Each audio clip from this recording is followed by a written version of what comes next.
સુરતના અમરોલીમાં ₹7,88,000ની લૂંટનો ભેદ ઉકેલાયો। ક્રાઇમ બ્રાન્ચે આણંદના તારાપુરથી 2 લૂંટારુઓને ઝડપી પાડ્યા। સુરતના અમરોલી વિસ્તારમાં 2 દિવસ પહેલા એક વ્યક્તિને ચાકુના ઘા મારી કેશ કલેક્શનના ₹7,88,000ની મત્તાની રોકડ રૂપિયાની લૂંટ ચલાવી નાસી જનાર 2 આરોપીઓને ક્રાઇમ બ્રાન્ચની ટીમે ઝડપી પાડ્યા છે। પોલીસે આરોપીઓને આણંદ જિલ્લાના તારાપુર ખાતેથી ઝડપી પાડ્યા હતા। મળતી માહિતી મુજબ ગત તારીખ 12/7/2025ના રોજ અમરોલી પોલીસ મથકમાં આ મામલે ગુનો નોંધાયો હતો, જેમાં કતારગામ ખાતે રહેતા શ્રીમંત અમરશીભાઈ વસોયા બિલ કનેક્શનના ₹7,88,800 લઈને કાળા કલરની બેગમાં મૂકી પોતાની બાઇક પર રાત્રિના 9:30 વાગ્યાના સુમારે અમરોલી અંજની ઇન્ડસ્ટ્રીઝ રેલવે પટરીથી રિંગ રોડ તરફ જતા હતા।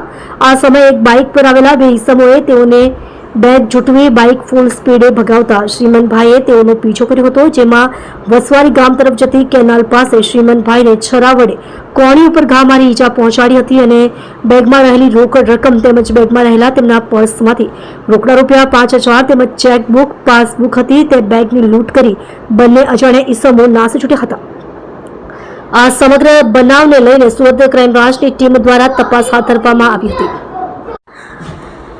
પોલીસને તપાસ દરમિયાન જાણવા મળ્યું હતું કે આ ગુનો આણંદ જિલ્લાના તારાપુર મુકામે રહેતા જશપાલસિંહ ઝાલા અને વિજય પરમારે આચરેલો છે। આ ગુનાની ટીપ તેઓના સુરત મુકામે રહેતા એક સાગરીતે આપી છે। આ બંને ઇસમો ગુનાને અંજામ આપી તારાપુર તરફ નાસી ગયા છે।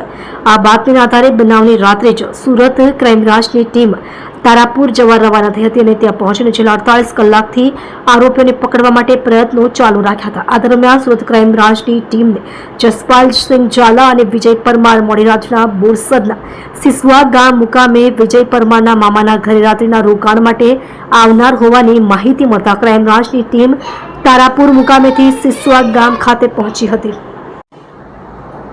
સિસવા ગામના નાકે અંધારામાં વોચમાં રહીને આરોપી જશપાલસિંહ ગજેન્દ્રસિંહ ઝાલા ઉંમર વર્ષ 25 અને વિજય બુધાભાઈ પરમાર ઉંમર વર્ષ 22ને ઝડપી પાડ્યા હતા। પોલીસે બંને આરોપીઓ પાસેથી લૂંટમાં ગયેલા રોકડ પૈકી કુલ રોકડા ₹4,66,000 તથા 4 મોબાઈલ ફોન, રેમ્બો છરો, ચાકુ, બેંકની પાસબુક, ચેકબુક મળી કુલ ₹5,23,250નો મુદ્દામાલ જપ્ત કર્યો હતો અને આરોપીઓનો કબજો અમરોલી પોલીસને સોંપી કાયદેસરની કાર્યવાહી હાથ ધરી છે।